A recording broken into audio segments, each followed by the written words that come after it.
नमस्कार बच्चों। आइए आपका एक बार फिर स्वागत है मेरे YouTube चैनल में, जहां मैं आपको ऑनलाइन समय में अध्ययन सामग्री YouTube के माध्यम से, वीडियो के माध्यम से देने का प्रयास कर रही हूं।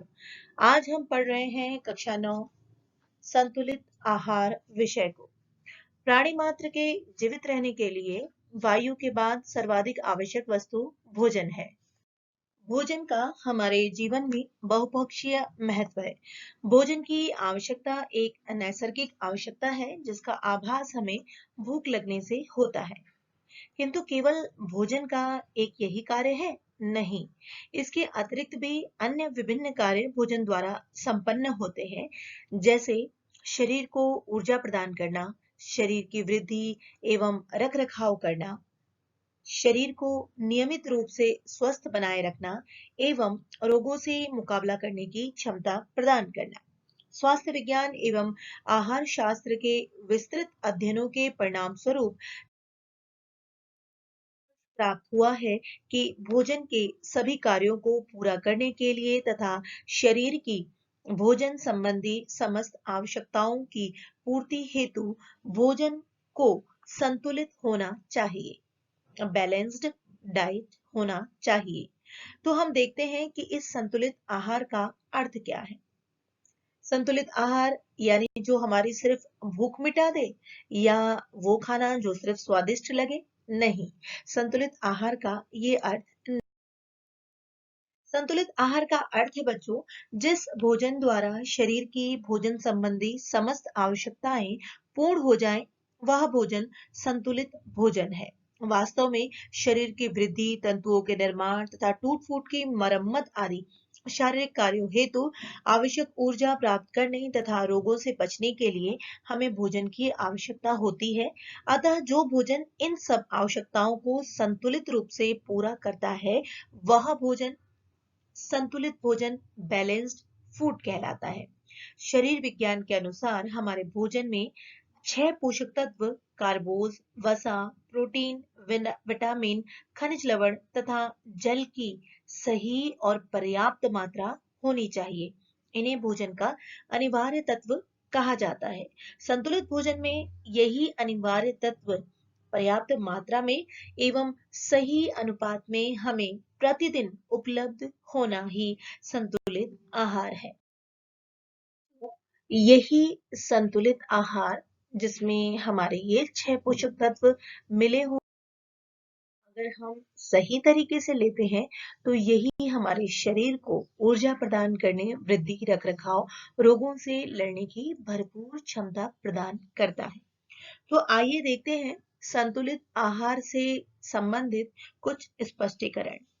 हम बहुत सारी बातें सुनते हैं कि ऐसा भोजन करना संतुलित है, वैसा भोजन करना संतुलित है, लेकिन आइए हम चर्चा करते हैं कि वास्तव में किस प्रकार का भोजन संतुलित भोजन के दृष्टिकोण से सही है। तो सबसे पहले हम देखते हैं कि क्या भरपेट भोजन संतुलित भोजन है। देखिए, हम अपने अगर भारतवर्ष की बात करें तो यहाँ पर 2 जून की रोटी प्रमुख है। अर्थात आपका जो पेट है, कार्य करने के पश्चात यदि भर जाए तो आप उसे भोजन या संतुलित भोजन की श्रेणी में रख देते हैं। लेकिन क्या ये सही है? नहीं, सही नहीं है। सामान्य रूप से गरीब देशों में लोगों के सामने इस प्रकार की विकट समस्या रहा करती है, लेकिन भ्रमवश हम ऐसा नहीं समझ सकते। जब तक कि भोजन में अनिवार्य तत्व उचित मात्रा तथा उचित अनुपात में नहीं होते हैं, तो कितनी भी अधिक मात्रा में भोजन ग्रहण कर लेने से भोजन संतुलित भोजन नहीं कहलाया जा सकता। ऐसा भोजन सिर्फ हमारा पेट भर रहा है, हमारी भूख को शांत कर रहा है, किंतु जो हमारे शरीर को ऊर्जादायक, स्वास्थ्यवर्धक, शक्तिदायक पदार्थ अनिवार्य मात्रा में चाहिए, वो हमारे शरीर को नहीं मिल रहे हैं।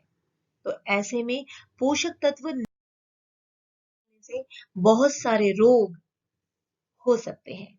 तो अगला है कि पैसे से, यानी महंगे भोजन से क्या हम मान सकते हैं कि ये हमारा संतुलित भोजन है?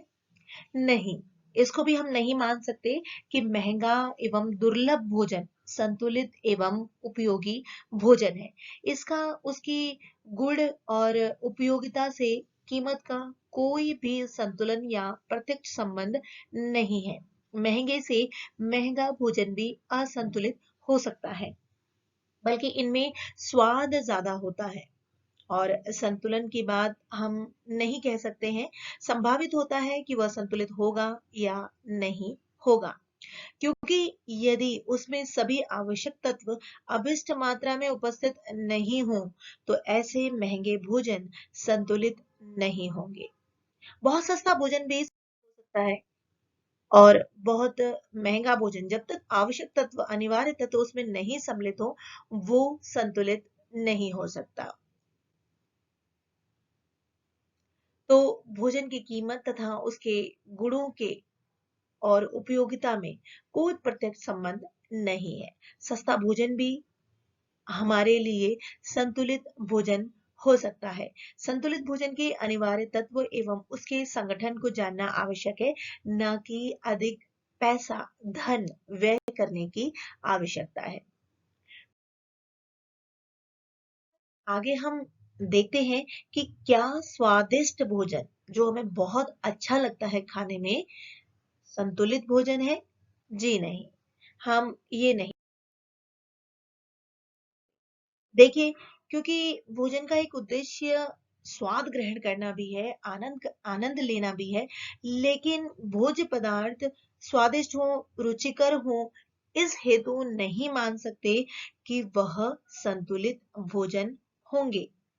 क्योंकि स्वादिष्ट भोजन तथा संतुलित भोजन में कोई प्रत्यक्ष एवं अनिवार्य संबंध नहीं है। स्वादिष्ट भोजन के लिए अनिवार्य रूप से संतुलित होना आवश्यक नहीं है। यह इसके विपरीत भी हो सकता है। संतुलित भोजन अस्वादिष्ट हो, ऐसा भी नहीं है।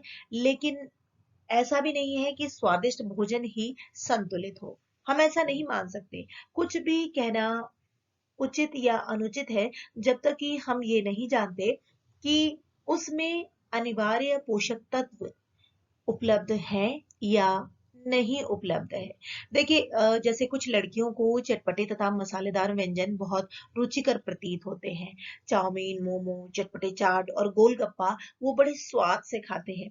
लेकिन ये स्वाद आपको जंक फूड से जो मिल रहा है, वो कतई भी संतुलित भोजन की श्रेणी में नहीं आता है। ये ध्यान रखने वाली बात है। अच्छा, अब हम आगे बढ़ते हैं और एक और स्पष्टीकरण में जाते हैं कि क्या वृद्धि कारक भोजन संतुलित भोजन है? हम ऐसे फूड खाएं जिससे हमारा शरीर खूब लंबा चौड़ा और मजबूत सा दिखता हुआ बने, यानी हमारे शरीर की खूब अधिक वृद्धि हो। तो क्या ऐसा भोजन संतुलित श्रेणी में आएगा? आप क्या कहते हैं? जी नहीं, बिल्कुल भी नहीं।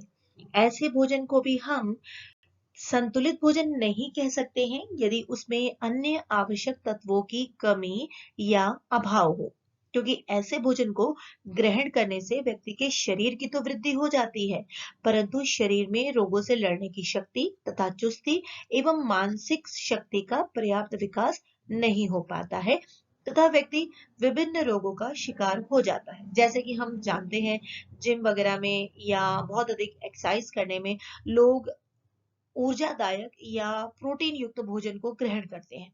जैसे कि बहुत सारे खिलाड़ी ही हैं जो अपने खेल को बहुत अधिक अच्छा बनाने के लिए ऊर्जादायक तत्वों का उपयोग करते हैं, या फिर जो बॉडी बिल्डर्स हैं या जो जिम में अपने बॉडी को शरीर को अच्छा दिखाना चाहते हैं, वो भी प्रोटीन युक्त भोजन को ही लेना पसंद करते हैं। लेकिन केवल ऊर्जादायक तत्व और प्रोटीन लेने से हमें अन्य जो अनिवार्य और आवश्यक तत्व हैं उनकी कमी हो जाती है। ऐसे में बहुत सारे रोग, मानसिक दुर्बलता और रोगों से लड़ने की क्षमता भी जो होती है वो खत्म हो जाती है। इन और ऐसे भोजन को ग्रहण करने से हमारा शरीर सुचारू रूप से न तो विकसित हो सकता है और न ही कार्य कह सकता है। कुछ समय के लिए तो ये हमें अच्छा लगेगा, शरीर बनता हुआ, सुडौल बनता हुआ दिखाई देगा, लेकिन उसके बाद हमारा शरीर कुछ समय के बाद बिल्कुल बेकार हो जाएगा। तो हम ऐसे वृद्धि कारक भोजन को अपने संतुलित भोजन में नहीं सम्मिलित कर सकते। अगला है, क्या ऊर्जादायक भोजन संतुलित भोजन है? देखिए, हम ऊर्जा प्राप्त करने के लिए अर्थात शारीरिक परिश्रम करने के लिए आवश्यक शक्ति प्राप्त करने हेतु भी भोजन ग्रहण करते हैं। कुछ खाद्य पदार्थ तो हमारे शरीर को भरपूर प्रदान करते हैं, परंतु इन ऊर्जा प्रदान करने वाले भोज्य पदार्थों को हम संतुलित भोजन बिल्कुल भी नहीं कह सकते। वास्तव में ऊर्जा प्रदान करने के अतिरिक्त अन्य उद्देश्य भी भोजन द्वारा पूरे किए जाते हैं, जैसे रोगों से लड़ने की क्षमता, शरीर के चुस्ती प्राप्त करना। यह सब बातें केवल ऊर्जादायक भोजन से पूरी नहीं हो सकती। तो स्पष्टीकरण पर आधारित निष्कर्ष क्या निकलता है? संतुलित भोजन धारणा वास्तव में बहुपक्षीय धारणा है। संतुलित भोजन से विभिन्न उद्देश्यों की पूर्ति होती है। वास्तव में उसी भोजन को संतुलित भोजन कहा जाएगा जिससे व्यक्ति की भोजन या आहार संबंधी समस्त आवश्यकताएं पूरी हो जाएं। संतुलित भोजन की मात्रा पर्याप्त होती है जिससे कि हमारी भूख शांत हो जाती है। संतुलित भोजन ऊर्जादायक होता है,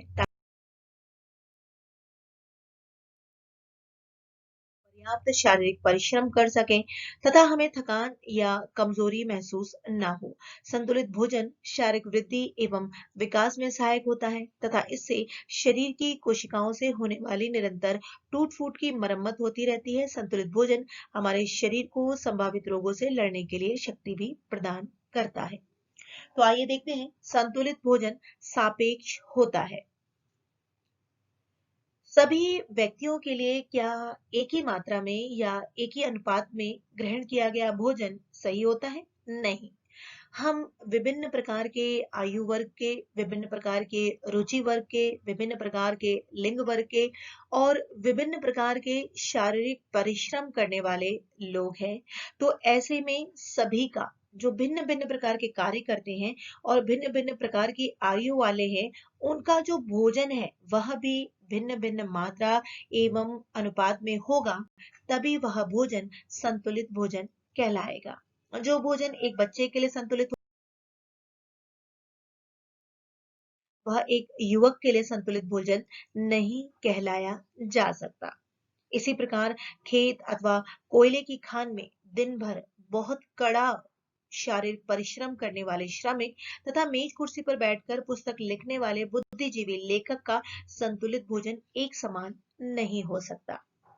तो हम ये जानते हैं कि जिस प्रकार से हम परिश्रम करेंगे, जिस प्रकार से हमारी आयु होगी, रुचि होगी, हमारी आर्थिक स्थिति होगी, उसी प्रकार से हमारे संतुलित भोजन का भी निर्धारण हो सकता है, वह भी बहुत आसानी से और बहुत आराम से। तो आइए जानते हम संतुलित भोजन के क्या निर्धारित कारक है, क्या ऐसे अनिवार्य कारक हैं जिनसे हम जान सकते हैं कि किसको किस अनुपात में भोजन ग्रहण करना है। पहला है आयु, एज, लिंग भेद, जेंडर, शरीर का आकार, जो बॉडी का शेप है आपका, जलवायु का अंतर, वेदर और शारीरिक परिश्रम यानी हमारा वर्क एफिशिएंसी क्या है। तो इस अनुसार ही हम ये चर्चा करेंगे कि इसके ध्यान पर हमें किस प्रकार से भोजन का ग्रहण करने के लिए संतुलित मात्रा निर्धारित करनी चाहिए। देखिए, आयु आयु सबसे आवश्यक चीज है। बच्चों के भोजन में वे तत्व पर्याप्त मात्रा में होने चाहिए जो शरीर की वृद्धि में सहायक होते हैं।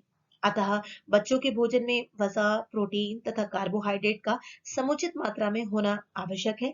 वहीं अगर प्रौढ़ एवं वृद्ध व्यक्तियों को लें तो उनके इन तत्वों की अधिक आवश्यकता नहीं होती, क्योंकि उनके शरीर में वृद्धि की सारी संभावनाएं समाप्त हो गई होती हैं।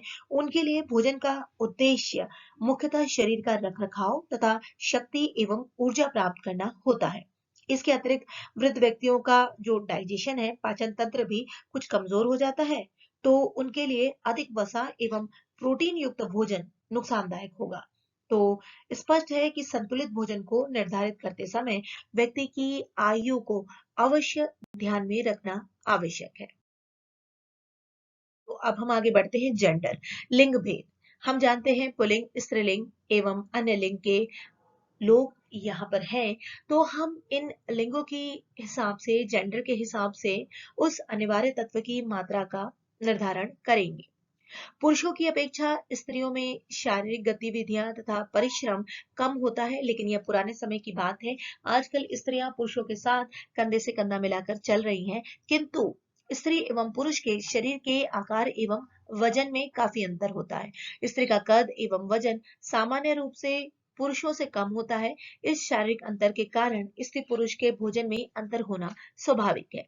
इसके अतिरिक्त स्त्रियों की गर्भावस्था एवं स्तनपान के काल में भोजन संबंधी आवश्यकताएं सामान्य अवस्था की आवश्यकताओं से कुछ भिन्न हो जाती हैं, यानी अधिक हो जाती है। उन्हें अधिक मात्रा में इन पोषक तत्वों की आवश्यकता होती है। अतः भोजन के आयोजन के समय इन तथ्यों को बहुत ही ध्यान रखना अति आवश्यक है। बाद हम बात करेंगे शरीर के आकार की। शरीर का आकार, तो व्यक्ति के शरीर का आकार का भी ध्यान रखना एकदम आवश्यक है। यदि व्यक्ति का शरीर काफी बड़ा अर्थात लंबा एवं मोटा है, तो उसे अधिक मात्रा में भोजन की आवश्यकता होती है। इसके विपरीत छोटे कद के दुबले पतले व्यक्ति को कम मात्रा में भोजन चाहिए। इसके अतिरिक्त सामान्य से अधिक मोटे व्यक्ति के भोजन में उन तत्वों की मात्रा कम होनी चाहिए जो शरीर की वृद्धि में सहायक होते हैं। इसके विपरीत सामान्य से कम वजन वाले व्यक्ति के भोजन में शारीरिक वृद्धि कारक तत्वों का भी समुचित समावेश होना चाहिए। तो आप समझे हमने क्या कहा? इसका अर्थ ये है बच्चे कि ऐसा नहीं है कि यदि कोई मोटा व्यक्ति है तो उसे बहुत अधिक मात्रा में खाना खाने की आवश्यकता है, या कोई दुबला व्यक्ति है तो उसे कम मात्रा में खाना खाने की आवश्यकता है। हम यहाँ पर ये समझाना चाह रहे हैं कि यदि कोई बहुत अधिक मोटा व्यक्ति है तो उसके तत्वों में, अनिवार्य तत्वों में ऐसे वसा और चीजों का हम कम कर देंगे जो उसके और मोटापे को बढ़ाता है। जबकि जो दुबलापन है या जो दुर्बल व्यक्ति है, अगर हम उसको भोजन देंगे तो उसके भोज्य पदार्थों में ये जो तत्व हैं, जो वृद्धि कारक तत्व हैं, वसा आदि, इसको हम ज्यादा मात्रा में दे सकते हैं। लेकिन हम यहाँ पर शरीर का आकार की हम बात जो कर रहे हैं, वो मोटा या दुर्बल बात नहीं कर रहे हैं, बल्कि हम डील डॉल की बात कर रहे हैं। यानी अगर हम किसी ऐसे व्यक्ति के बारे में बात करते हैं जो 4 फीट का है, या हम किसी ऐसे व्यक्ति के बारे में बात करते हैं जो 6 फीट का है या 6 फीट से भी बड़ा है, तो उसके भोजन का जो निर्धारण है वो किस प्रकार से होगा, वह हम इस शरीर के आकार के अंतर्गत पढ़ा रहे हैं, बता रहे हैं। इसको आप इससे नहीं लेंगे कि व्यक्ति अगर मोटा है तो उसको ज्यादा खाना है और अगर पतला है तो उसको कम खाना है, नहीं। तो ऐसे में जो अनिवार्य तत्व हैं उनको बैलेंस करने के लिए कुछ की मात्रा कम और कुछ की मात्रा ज्यादा की जा सकती है। हम यहाँ जो बात कर रहे हैं शरीर के आकार की, तो उससे तात्पर्य है डील डॉल, यानी व्यक्ति का वजन और उसके अनुपात में जो लंबाई है वह अधिक ऊंची है या कम है। चलिए आइए देखते हैं जलवायु। देखिए ये जो जलवायु का अंतर है वह भी बहुत अधिक ध्यान रखने वाली बात है, क्योंकि कहीं पर बहुत अधिक ठंडा है या कहीं पर बहुत अधिक गर्म है। तो ये जो जलवायु है उसके अंतर्गत हमें यह ध्यान रखना आवश्यक है कि ठंडे जलवायु में गर्म भोजन और गर्म जलवायु में ठंडे भोजन का संतुलित मात्रा में अनुपात होना चाहिए। क्योंकि ठंडी जलवायु में भोजन में ऊष्मा तथा ऊर्जादायक तत्वों का समावेश अधिक होना चाहिए, और वहीं हम गर्म जलवायु की बात करें तो उसमें पसीना अधिक आता है। अतः ऐसे जलवायु में रहने वाले व्यक्तियों के भोजन में खनिज लवण भी समुचित मात्रा में होने चाहिए, क्योंकि काफी मात्रा में ये लवण हमारे पसीने यानी स्वेट ग्लैंड से, स्वेट के अंतर्गत निकल जाते हैं। आइए आगे देखते हैं शारीरिक परिश्रम यानी हमारा वर्क कैसा है। व्यक्ति द्वारा किए जाने वाले शारीरिक श्रम को अति आवश्यक ढंग से ध्यान रखना है, क्योंकि शारीरिक परिश्रम करने से शरीर की ऊर्जा तथा ऊष्मा निरंतर व्यय होती रहती है। अतः अधिक शारीरिक परिश्रम करने वाले व्यक्ति के भोजन में ऊर्जादायक तत्वों की मात्रा अधिक होनी चाहिए। उनके भोजन में कार्बोहाइड्रेट्स, प्रोटीन की पर्याप्त मात्रा होनी चाहिए। इसके विपरीत जो लोग अधिक शारीरिक श्रम नहीं करते हैं तथा मानसिक कार्यों में व्यस्त रहते हैं, पढ़ना, लिखना या अन्य ऐसे कार्य जो डेस्क पर होते हैं, उनके भोजन में कार्बोहाइड्रेट्स की सामान्य मात्रा ही पर्याप्त होती है।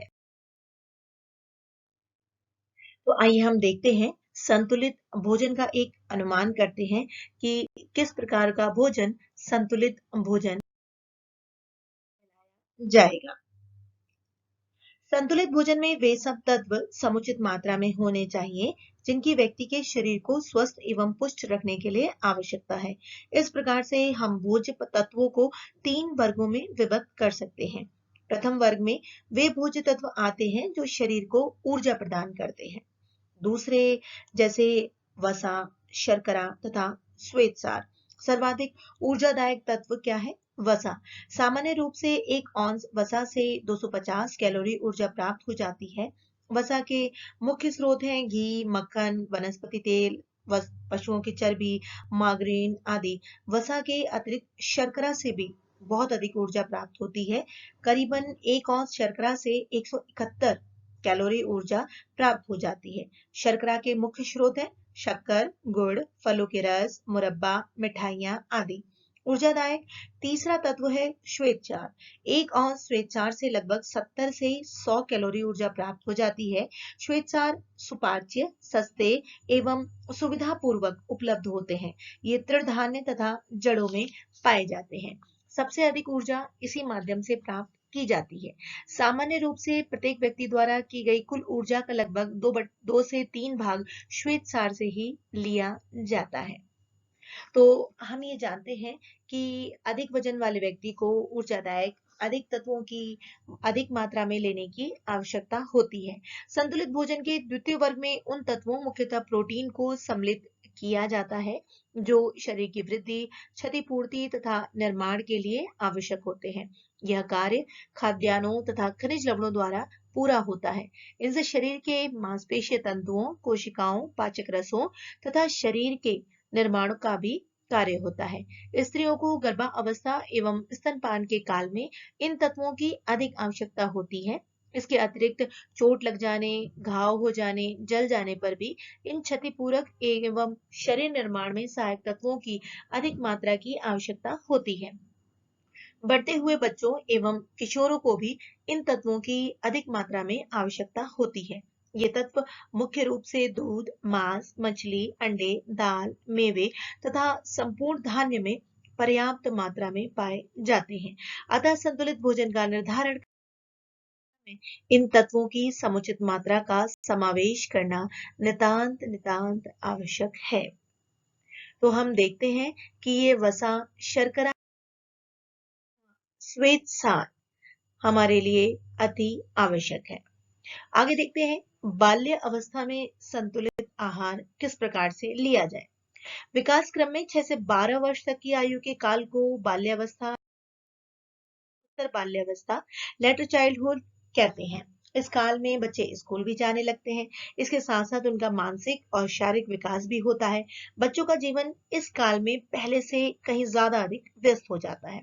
इस काल में बच्चों की शारीरिक लंबाई भी बढ़ती है और वजन में भी वृद्धि होती है। इन सब कारणों को ध्यान में रखकर इस काल में बच्चों को विशिष्ट प्रकार का संतुलित आहार देना अति आवश्यक है। तो हम देखते हैं कि इस अवस्था में Indian council of medical research क्या कहते हैं? कहते हैं कि बाल्यावस्था में बच्चे को प्रतिदिन 1500 से 3000 कैलोरी ऊर्जा की आवश्यकता होती है, क्योंकि इस काल में तीव्र गति से शारीरिक वृद्धि होती है। इस काल में बच्चे को प्रतिदिन 30 से 50 ग्राम प्रोटीन और 0.5 ग्राम कैल्शियम तथा 15 से 20 मिलीग्राम लोहा भी आहार में सम्मिलित होना चाहिए। तो ये जो काउंसिल ऑफ मेडिकल रिसर्च है, यह बच्चों हमारे फूड और हमारे डाइट को निर्धारण करने में एक महत्वपूर्ण भूमिका निभाती है, जो कि 1911 से स्थापित है। और आगे पढ़ते हैं हम इन बाल्य अवस्था में किस प्रकार का हमें विटामिन इनटेक करना चाहिए, ग्रहण करना चाहिए। यहाँ पर आपको चार्ट के माध्यम से दिखाया जा रहा है। विटामिन ए 400 से 600 माइक्रोग्राम, थायमीन 0.9 से 1 मिलीग्राम, राइबोफ्लेविन 1 से 1.2 मिलीग्राम, नाइसिन 10 से 14 मिलीग्राम, विटामिन सी 30 से 50 milligram, vitamin D 200 IU and folic acid 55 से 100 माइक्रोग्राम और विटामिन बी 12 0.5 से 1.0 माइक्रोग्राम।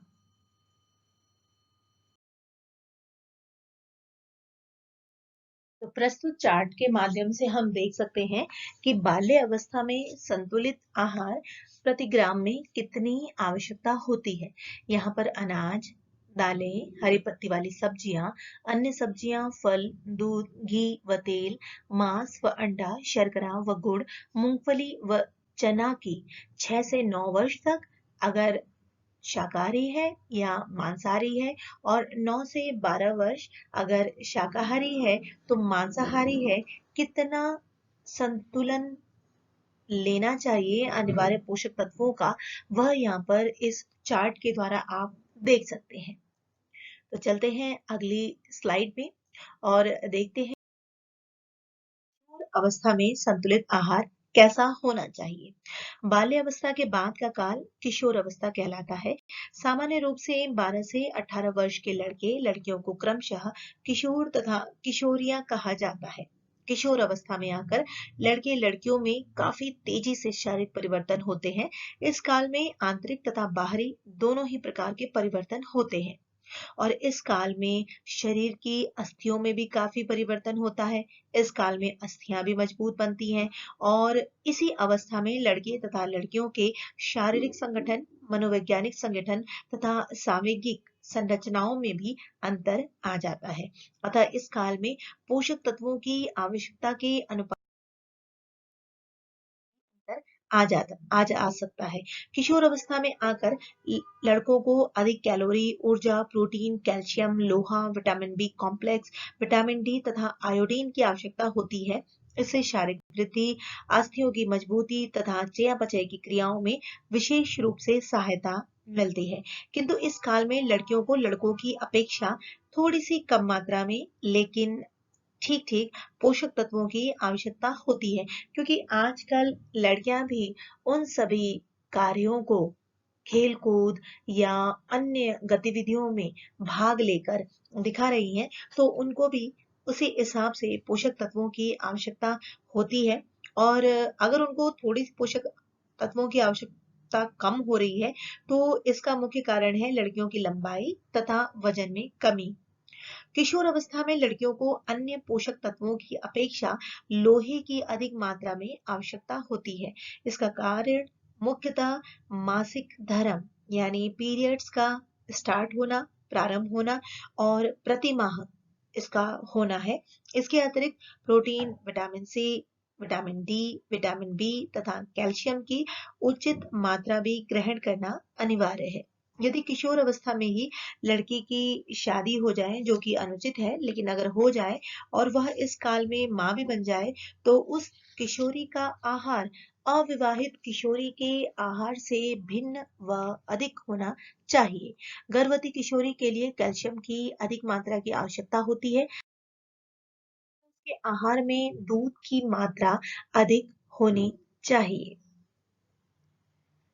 यूं तो आज अगर हम इस किशोर अवस्था की बात करें तो जो किशोर हैं वह और किशोरी हैं, यानी अगर हम दोनों जेंडर्स की बात करें, लड़का और लड़की की, तो दोनों ही समान रूप से कई गतिविधियों में कंधे से कंधा मिलाकर चलते हैं, किंतु फिर भी उनके कद और आकार और मांसपेशियों में थोड़ी सी भिन्नता होती है। जहां हम लड़के को थोड़ा सा बाहर के कामों के लिए भी संकेत करते हैं, जाने के लिए प्रेरित करते हैं, वहीं हम जो लड़की है उसको गतिविधियों में भाग लेने के लिए तो छूट देते हैं, लेकिन उसके बाद घर के कार्य और घर में बैठने को थोड़ा-सा ज़्यादा कहते हैं। अतः थोड़ी-सी पोषक तत्वों की मात्रा ऊपर-नीचे हो सकती है, किंतु इस अवस्था में बहुत अच्छी तरीके से संतुलित भोजन और अनिवार्य पोषक तत्वों की मात्रा भोज्य पदार्थ में ग्रहण करने की आवश्यकता होती है, क्योंकि यही काल है जब वह पूर्ण रूप से युवा अवस्था में जा रहा है। तो आइए हम इस चार्ट के द्वारा, जो कि Indian council of medical research ने ही निर्धारित की है, तो हम देखते हैं कि किशोरों और किशोरियों को यहाँ पर किस प्रकार से कैलोरी, प्रोटीन, कैल्शियम, लोहा, विटामिन ए, थायमीन, राइबोफ्लेविन और नियासिन और विटामिन सी ग्रहण करने की आवश्यकता है। 13 से 15 वर्ष के लड़के लड़कियों के लिए अलग मात्रा है और 16 से 18 वर्ष में वह मात्रा थोड़ी सी और बढ़ जाती है।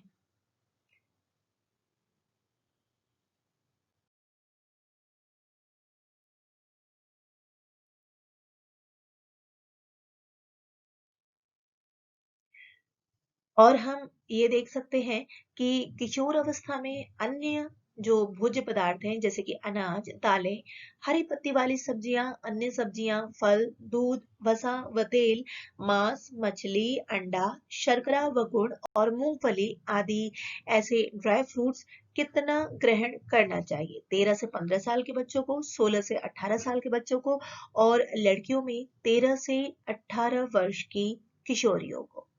तो इस प्रकार चार्ट में हम देख सकते हैं। आगे बढ़ते हैं हम। प्रौढ़ अवस्था में संतुलित आहार। किशोर अवस्था के बाद की अवस्था को यूं तो हम युवा अवस्था भी कह सकते हैं, पर हम इसको प्रौढ़ अवस्था यानी किशोर अवस्था, युवा अवस्था, फिर प्रौढ़ अवस्था, तीनों को ही हम सम्मिलित रूप में कह देंगे। सामान्य रूप से 18 से 40 वर्ष के आयु काल को प्रौढ़ावस्था का काल माना जाता है। प्रौढ़ावस्था के काल में शारीरिक वृद्धि नहीं होती, क्योंकि पर्याप्त वृद्धि हो चुकी होती है। इस काल में शरीर के कोशों में अधिक टूट फूट भी नहीं होती। अतः इस काल में आहार का मुख्य उद्देश्य शरीर को ऊर्जा प्रदान करना तथा उसका सामान्य रख रखाव रखना ही होता है। इस अवस्था में आकर प्रत्येक व्यक्ति का व्यवसाय भी, यानी वो क्या कार्य करेगा, यह भी निश्चित हो ही जाता है। भिन्न भिन्न व्यवसायों में क्या क्या परिश्रम लग रहे हैं, कैसी क्रियाशीलता हो रही है, इसका भी निर्धारण हो जाता है। तो इन सब बातों को ध्यान रख के हम निर्धारित करते हैं कि क्रियाशीलता के आधार पर किस प्रकार का वर्ग है, यानी कम क्रियाशील है, ज्यादा क्रियाशील है या मध्यम क्रियाशील है। उसके अनुसार हम ऊर्जा की मात्रा को निम्न प्रकार से प्रस्तुत कर सकते हैं। यदि पुरुष का भार 55 किलोग्राम है और स्त्री का भार 55 किलोग्राम है, तो कम क्रियाशील व्यक्ति को 2400 और स्त्री को 1900, मध्यम क्रियाशील को 2800 और स्त्री को 2200 और अत्यधिक क्रियाशील को 3900 और 3000 किलोग्राम कैलोरी की आवश्यकता होगी। तो यह प्रौढ़ावस्था स्त्रियों तथा पुरुषों के आहार में कुछ अंतर होगा। आईसीएमआर के पोषण विशेषज्ञों ने स्त्री एवं पुरुष के लिए पूर्ण अवस्था में अलग अलग रूप में संतुलित आहार निर्धारण करने का सुझाव दिया है। तो आगे हम चलते हैं। गर्भवती तथा स्तनपान कराने वाली महिला के लिए कैसा संतुलित आहार होना चाहिए? देखिए, यह एक विशिष्ट अवस्था है और इस अवस्था में अनेक शारीरिक परिवर्तन एवं वृद्धि होने के कारण स्त्री को सामान्य से अधिक पोषक तत्वों तथा भिन्न प्रकार के आहार की आवश्यकता होती है। गर्भावस्था में गर्भस्थ भ्रूण के विकास के लिए भी माता को अतिरिक्त पोषक तत्वों की आवश्यकता होती है।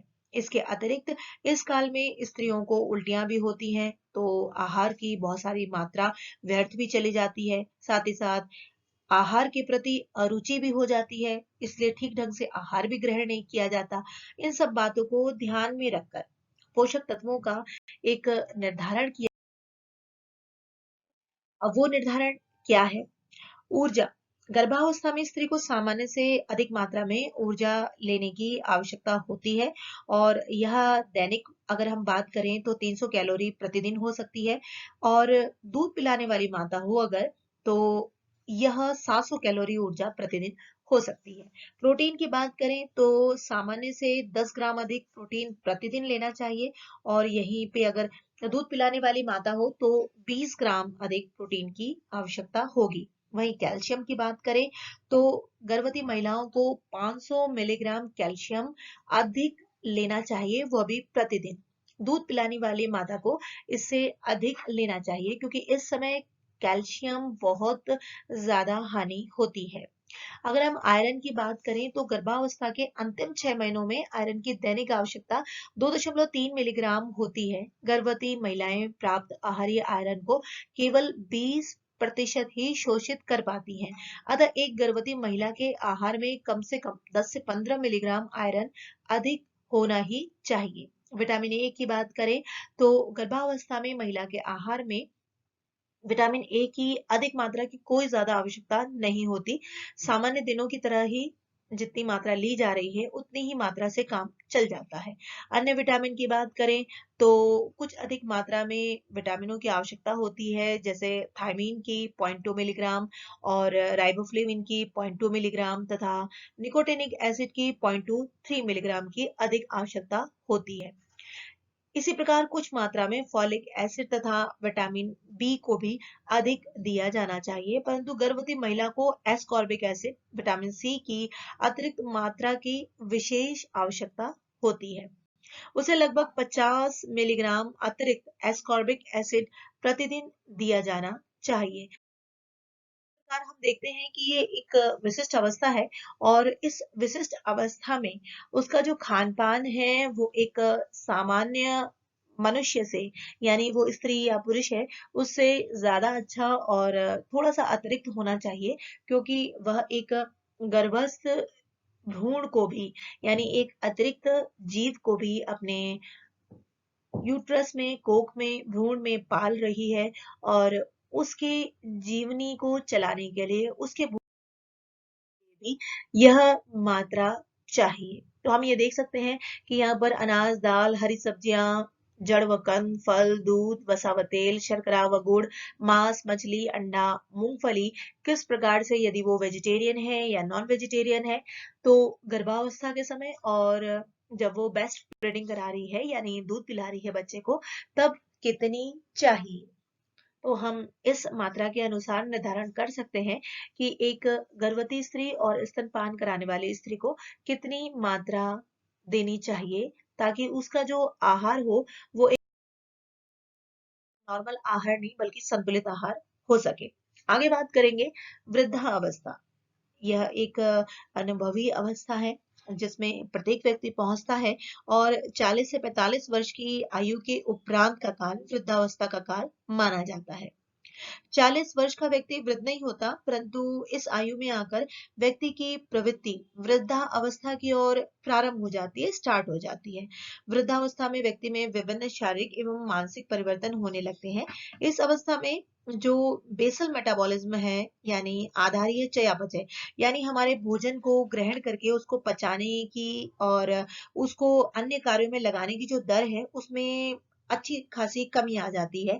यदि आहार में समुचित परिवर्तन न किया जाए तो शरीर में वसा, जो फैट है, वो अधिक मात्रा में एकत्र हो जाएगा और इस समय अस्थियों यानी हड्डियों और दांतों में भी परिवर्तन आता है। अस्थियों में, खनिजों में कुछ न्यूनता भी आने लगती है और कैल्शियम की महसूस होने लगती है। इसके साथ साथ मसूड़े भी कमजोर होने लगते हैं और दांत भी गिरने लगते हैं। यह सब स्टार्टिंग फेज है, मतलब शुरुआत हो रही है।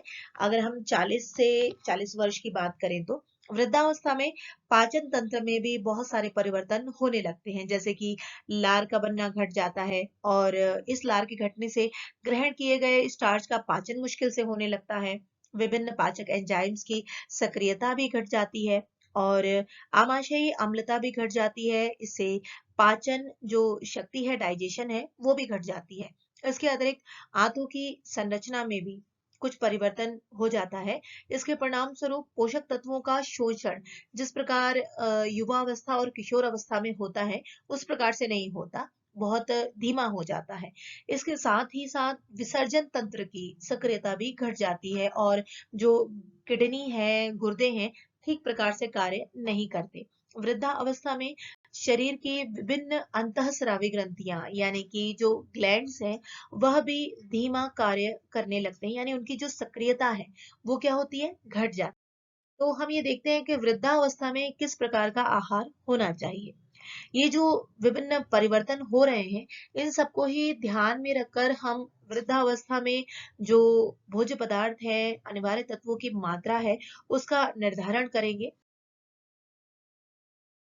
होता यह है कि वृद्ध व्यक्ति की जो भूख है वो घट जाती है, अतः वृद्ध व्यक्ति के आहार में प्रोटीन युक्त भोज्य पदार्थों अपने भोजन में कम शामिल करेंगे, जैसे दूध है, मांस, अंडा, मछली आदि को हम अधिक इसका समावेश अधिक करेंगे।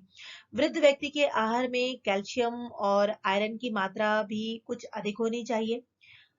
यहाँ पर हम पीछे हमने जो कहा कि वृद्ध व्यक्ति की भूख घट जाती है, तो हमें उसमें भूख घटने के कारण प्रोटीन युक्त जो भोज्य पदार्थ है उनका समावेश अधिक करना चाहिए और कैल्शियम आयरन भी अधिक करना चाहिए, क्योंकि इस अवस्था में खनिजों के शोषण की दर भी घट जाती है। वृद्धावस्था में विटामिन की मात्रा भी पर्याप्त मात्रा में होनी चाहिए।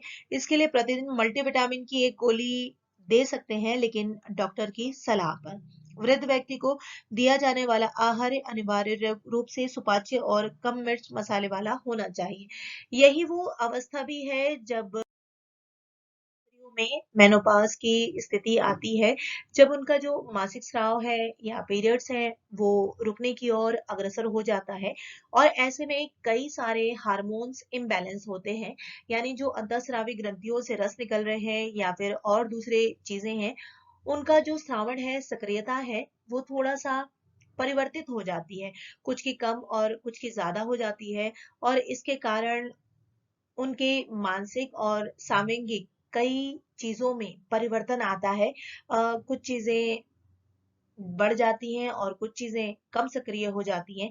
ऐसी अवस्था में भी यदि संतुलित आहार और इन पोषक तत्वों का सही कॉम्बिनेशन हो, सही संतुलन हो, तो इस अवस्था को सही तरीके से हैंडल किया जा सकता है या जिया जा सकता है। तो हम ये देखते हैं कि वृद्ध व्यक्ति के लिए किस प्रकार का संतुलित आहार होना चाहिए, यदि वो वेजिटेरियन है या नॉन वेजिटेरियन है। पुरुषों के लिए, महिलाओं के लिए अनाज, दाल, हरी सब्जियां, फल, दूध, वसा व तेल, मांस व मछली, अंडे, शक्कर और गुड़ और मल्टीविटामिन तथा खनिज अतिरिक्त हम जोड़कर इसमें लेंगे। तो इस प्रकार श्रमिक के लिए कैसा संतुलित आहार होना चाहिए, हम इस विषय के अंतर्गत बात करेंगे कि जो श्रमिक हैं, जो अत्यधिक परिश्रम करते हैं, उनका आहार कैसा होना चाहिए। किंतु यह विडंबना ही है कि श्रमिकों को उनके शारीरिक परिश्रम के अनुरूप पर्याप्त आहार नहीं मिल पाता है। जब आहार ही नहीं मिल पाता है, तो संतुलित आहार की बात तो करना ही बहुत दूर है। किंतु यहाँ हम पढ़ते हैं कि मजदूरों या श्रमिकों का दैनिक जीवन एवं क्रियाकलाप सामान्य व्यक्ति से पर्याप्त भिन्न होता है। उन्हें अधिक शारीरिक श्रम करना पड़ता है और इस स्थिति में स्वाभाविक ही है कि श्रमिक का आहार सामान्य व्यक्ति से भिन्न हो, किंतु यह उपलब्ध नहीं होता है और अधिकांश मजदूर एवं उनके परिवार के सदस्य कुपोषण एवं अल्प पोषण के रहते हैं। सर्वश्री रामलिंगम तथा दक्षिण भारत में श्रमिकों के विषय में विस्तृत सर्वेक्षण किया था तथा निष्कर्ष स्वरूप बताया था कि इस क्षेत्र के मजदूरों के आहार में प्रोटीन, कैल्शियम तथा ऊर्जादायक तत्वों के साथ साथ विटामिन ए तथा बी की भी काफी कमी है। इसके अतिरिक्त मुंबई के औद्योगिक श्रमिकों के आहार के विषय में डी मेलो तथा उनके साथियों ने व्यवस्थित अध्ययन किया तथा अपने अध्ययन के निष्कर्ष स्वरूप बताया कि इन श्रमिकों में से लगभग 40% पुरुष रक्त की कमी के शिकार है। उनमें विटामिन ए की भी बहुत कमी है। आहार में प्रोटीन की अत्यधिक कमी के कारण श्रमिकों का औसत वजन भी काफी कम था। इस प्रकार स्पष्ट है कि भारतीय श्रमिकों या विकासशील देशों में श्रमिकों का आहार बहुत ही असंतुलित तथा अपर्याप्त होता है। श्रमिकों के लिए कैसा आहार नियोजन होना चाहिए? ये ध्यान रखना चाहिए कि वो बहुत अधिक परिश्रम, अतः उनके भोज्य पदार्थों में प्रोटीन, कार्बोहाइड्रेट और वसा की बहुत अधिक मात्रा होनी चाहिए। करीबन 3400 से 3900 कैलोरी ऊर्जा की आवश्यकता उन्हें पड़ती है। इसलिए उनके आहार में अनाज, जड़ वाली सब्जियां, वसा, तेल, मीठे पदार्थ, गुड़ आदि का समुचित समावेश होना चाहिए।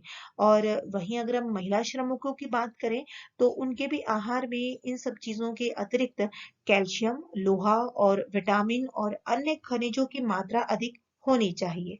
किंतु ऐसा उपलब्ध नहीं हो पाता। किंतु अगर हम थोड़ा सा ज्ञान और थोड़ा सा विज्ञ हों तो हम सस्ते ही भोजन में इन सभी अनिवार्य और आवश्यक तत्वों की पूर्ति कर सकते हैं, जिससे कि आहार भी संतुलित आहार बन सके। आइए जानते हैं अंतिम विषय उचित पोषण, अल्प पोषण तथा कुपोषण के बारे में। यह तीनों ही चीज देखने में एकदम सामान्य लग रही हैं, लेकिन यह बहुत ही विकट और बहुत ही असामान्य परिस्थिति है। संतुलित आहार से संबंधित तीन बातें विशेषता महत्व: good nutrition, under nutrition and mall nutrition. नवीनतम अनुसंधानों द्वारा सिद्ध हो चुका है कि प्रत्येक मनुष्य को अपने आयु, लिंग एवं कार्य आदि के अनुसार एक निश्चित मात्रा में आहार की आवश्यकता होती है। लेकिन यदि ये अनिवार्य तत्व एक निश्चित अनुपात में नहीं मिलते हैं शरीर को, तो शरीर के वृद्धि, विकास, रखरखाव और अन्य चीजों पर बहुत ही जो विपरीत स्थिति आ जाती है, विपरीत प्रभाव पड़ता है। और इस स्थिति को ही जब वह पर्याप्त मात्रा और अनुपात में स्थिति आहार की प्राप्ति नहीं हो रही है, तो इसको हम अल्प पोषण कहेंगे। यदि सही स्थिति में हमें सही अनुपात में आहार की प्राप्ति हो रही है, तो हम इसे उचित पोषण या गुड न्यूट्रिशन कहेंगे और ये एक सामान्य स्थिति है। लेकिन अगर ऐसा नहीं होता है, इसका अभाव होता है, तो यही विपरीत स्थिति या अल्प पोषण या अपोषण कहलाती है। और यदि सामान्य से अधिक या अव्यवस्थित या अत्यंत ही कम आहार की प्राप्ति होती है, तो इसे ही अल्प पोषण या कुपोषण की श्रेणी में भी ले जाते हैं। तो उचित पोषण क्या है? उचित पोषण में जो आहार की अवस्था होगी, जो अनिवार्य होगा, भोजन का अनुपात वह बिल्कुल पर्याप्त मात्रा में होगा, समस्त आवश्यकताओं की पूर्ति होगी, पोषक तत्व पर्याप्त मात्रा में उपलब्ध हो रहे होंगे। इससे शरीर की समस्त कोशिकाओं का पोषण होगा, शरीर की समस्त ग्रंथियों में उचित मात्रा में रसों का निर्माण एवं श्रावण होगा, समस्त एंजाइम उचित मात्रा में बनेंगे। इसके अतिरिक्त शरीर की क्रियाओं के लिए ऊर्जा भी प्राप्त होगी, शरीर में होने वाली टूट फूट की मरम्मत भी होती रहेगी। उचित पोषण की अवस्था में समस्त शारीरिक क्रियाएं भी सुचारू रूप से चलेंगी तथा शरीर का ढांचा भी स्वस्थ एवं सुविकसित होगा। और उचित पोषण की अवस्था में व्यक्ति को कोई अभाव जनित रोग भी नहीं होगा। जबकि अगर हम बात करेंगे अल्प पोषण की, जहां पर जो अनिवार्य तत्व हैं वो हमें भी कम मिल रहे हैं, तब ऐसे में व्यक्ति को अभाव जनित रोग हो सकते हैं, उसके वृद्धि और विकास में भी असर पड़ सकता है। अपर्याप्त पोषण से जहां एक और शरीर का समुचित विकास एवं वृद्धि नहीं होगा, वहीं समुचित रखरखाव न होने से विभिन्न रोगों से लड़ने की क्षमता कम होने से विभिन्न रोग भी हो जाएंगे और अभाव जनित रोग भी हो जाएंगे। गरीब एवं विकासशील देशों में अपोषण या अल्प पोषण की समस्या एक गंभीर समस्या है। आइए आगे जानते हैं कुपोषण। पोषण की अव्यवस्था तथा अनुचित ढंग को कुपोषण, मालन्यूट्रिशन कहा जाता है। कुपोषण की अवस्था में या तो समुचित मात्रा एवं गुणों के अनुसार आहार नहीं मिल पाता अथवा आवश्यकता से अधिक मात्रा में आहार ग्रहण किया जाता है। किंतु इस आवश्यकता से अधिक मात्रा में आहार ग्रहण करने पर इसमें अनिवार्य तत्वों का पर्याप्त अभाव होता है और इस स्थिति को ही हम कुपोषण कहते हैं। इस प्रकार से अल्प पोषण भी कुपोषण की अवधारणा में ही सम्मिलित हो जाता है। गरीब एवं विकासशील देशों में कुपोषण मुख्य रूप से अल्प पोषण एवं असंतुलित पोषण या अव्यवस्थित पोषण के रूप में पाया।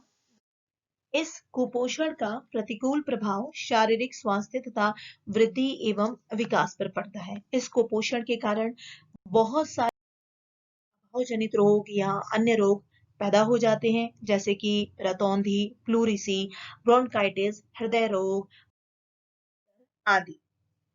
यह बहुत ही गंभीर रोग हैं और इस कारण कुपोषण से होने वाली मौतें भी बहुत ज्यादा अधिक है। तो हम देखते हैं कि कुपोषण के मुख्य कारण हैं क्या। पर्याप्त पोषक तत्वों का प्राप्त ना होना, समुचित ज्ञान का अभाव, निम्न आर्थिक स्थिति, आहार संबंधी विशिष्ट आदतें, ओबेसिटी, एथेरोस्क्लेरोसिस और हाइपर विटामिनोसिस। कुपोषण के मुख्यतः अगर हम कारण देखें तो प्रथम अवस्था में आहार में पोषक तत्वों की कमी और द्वितीय अवस्था में पोषक तत्वों की अधिक मात्रा। तो अगर हम देखें दुबलापन, एक प्रकार से वजन कम होना, वो बहुत अच्छी स्थिति नहीं है, यह भी गंभीर कुपोषण हो सकता है। इसे हम इस तरह से ना माने कि बहुत अच्छा शरीर है और स्लिम ट्रिम है। यह पर्याप्त ज्ञान नहीं है, समुचित ज्ञान के अभाव में इस प्रकार से हम समझ सकते हैं कि ये दुबलापन अच्छा है, किंतु यह गंभीर कुपोषण भी हो सकता है। पोषक तत्वों का अगर हमें बहुत अच्छी तरीके से ज्ञान नहीं है, तब भी ये कुपोषण हम समझते हैं कि हमें हुआ ही नहीं है। और अगर निम्न आर्थिक स्थिति हो और अगर आहार संबंधी विशिष्ट आदतें हो और इसके अलावा मोटापा हो और अगर हम संतृप्त वसा ग्रहण करने के ज्यादा ही ग्रहण करते हैं तब, या विटामिन आवश्यकता से अधिक ग्रहण करते हैं तो भी यह कुपोषण हो सकता है। तो जानते हैं ये क्या है। देखिए, अविकसित तथा विकासशील देशों में कुपोषण की समस्या गंभीर होती है और पोषक तत्व यहाँ पर प्राप्त नहीं होते। पोषक तत्वों में अनाज की और खाद्य पदार्थों की बहुत भारी मात्रा में कमी होती है। बहुत सारे लोगों को इसका समुचित ज्ञान भी नहीं होता और इस ज्ञान के अभाव में ही हम ये नहीं समझ पाते कि कुपोषण हो रहा है या अल्प पोषण हो रहा है या उचित पोषण हो रहा है। यहाँ पर लोग स्लिम ट्रिम को या फिर कुछ दूसरे चीजों को बहुत अच्छा मानने लगते हैं और उन्हें ये नहीं पता चलता कि वह कुपोषण से ग्रस्त हो गए हैं। तो ज्ञान का, समुचित ज्ञान का होना बहुत जरूरी है। निम्न आर्थिक स्थिति, यदि जो कमाई है, जो खर्चा है वो बहुत अधिक है, कमाई बहुत कम है, तो भी कुपोषण की समस्या आ जाती है। और इसके अलावा यदि आप बहुत चूजी हैं खाने में, बहुत ज्यादा देख परख के या सिलेक्टिव चीजें खाते हैं, ये खाना है वो नहीं खाना है, तो इस तरह के अगर आदतें हैं तो भी कुपोषण का आसानी से शिकार हुआ जा सकता है। इसीलिए संतुलित आहार के सभी अनिवार्य पोषक तत्वों को दैनिक दिनचर्या के अनुसार प्रतिदिन खाने की आवश्यकता है। अगर हम मोटापे की बात करें तो मोटा व्यक्ति भी बहुत अधिक खाना खा लेता है, जो कि क्षुधा को शांत करने के लिए, भूख को शांत करने के लिए होता है और ऐसे में वह संतुलित आहार के अनिवार्य पोषक तत्वों को ग्रहण करना थोड़ा असंतुलित तरीके से भूल ही जाता है। अब अगला अगर हम बात करें, एथेरोस्क्लेरोसिस में आवश्यकता से अधिक वसा ग्रहण कर ली जाती है, जिससे रक्त धमनियों में ये जो वसा है वो एकत्र हो जाती है और इसके परिणाम स्वरूप रक्त धमनियों का मार्ग अवरुद्ध हो जाता है, रक्त के परिसंचरण में यानी ट्रांसपोर्टेशन में बाधा आ जाती है और जो हृदय की गति है वो भी रुकने लगती है या रुकने की आशंका बन जाती है। अगला हमने जो डिस्कस कर रहे हैं, हाइपर विटामिनोसिस। यदि आवश्यकता से अधिक विटामिन ग्रहण कर रहे हैं हम, तब भी यह कुपोषण की अवस्था उत्पन्न हो जाती है। विटामिन ए तथा विटामिन डी आवश्यकता से अधिक मात्रा में ग्रहण करने से यह परेशानी का सबब बन सकता है, इससे परेशानी का सामना करना पड़ सकता है। अतः जब भी विटामिन, अतिरिक्त विटामिन लें तो डॉक्टर की ही सलाह पर, उसके ही परामर्श पर लें। तो कुपोषण का जो समस्या है वो दरअसल अविकसित तथा विकासशील देशों में ज़्यादा है और इसकी एक चक्र जो है वो लगातार चलती रहती है। सामान्य जनता का स्वास्थ्य निम्न कोटि का बना रहता है। स्वास्थ्य का निम्न स्तर होने के कारण आवश्यक वस्तुओं के उत्पादन, विशेष रूप से कृषि उत्पादन को बढ़ाया नहीं जा सकता। अतः देश में खाद्य सामग्री की भी कमी बनी रहती है तथा आर्थिक स्तर भी इसके कारण निम्न ही बना रहता है। इस अवस्था में आदर्श पोषण संभव नहीं होता। अतः कुपोषण का ये जो चक्र है, साइकिल है, वो लगातार चलता ही रहता है। कुपोषण के इस कुचक्र को समाप्त करने के लिए व्यवस्थित रूप से व्यापक स्तर पर प्रयास करने आवश्यक होते हैं।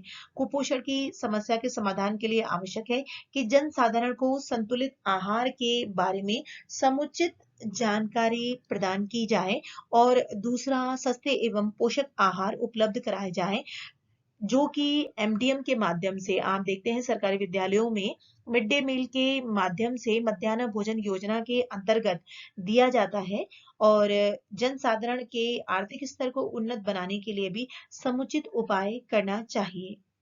तो और इसके अलावा जो आहार संबंधी असंगत आदतें हैं, जो दैनिक दिनचर्या है हमारी, हमें उसे भी परिवर्तित करने की आवश्यकता है और इस प्रकार हम इस कुपोषण की समस्या समाप्त कर पाएंगे। तो बच्चों, आप हमारे इसी प्रकार ज्ञानवर्धक वीडियो को देखने के लिए सब्सक्राइब जरूर करें चैनल को और लाइक करें और इसे शेयर भी करें। धन्यवाद हमारे वीडियो को देखने के लिए और इसी प्रकार ज्ञानवर्धक वीडियो आप प्राप्त करते रहें हमारे चैनल से।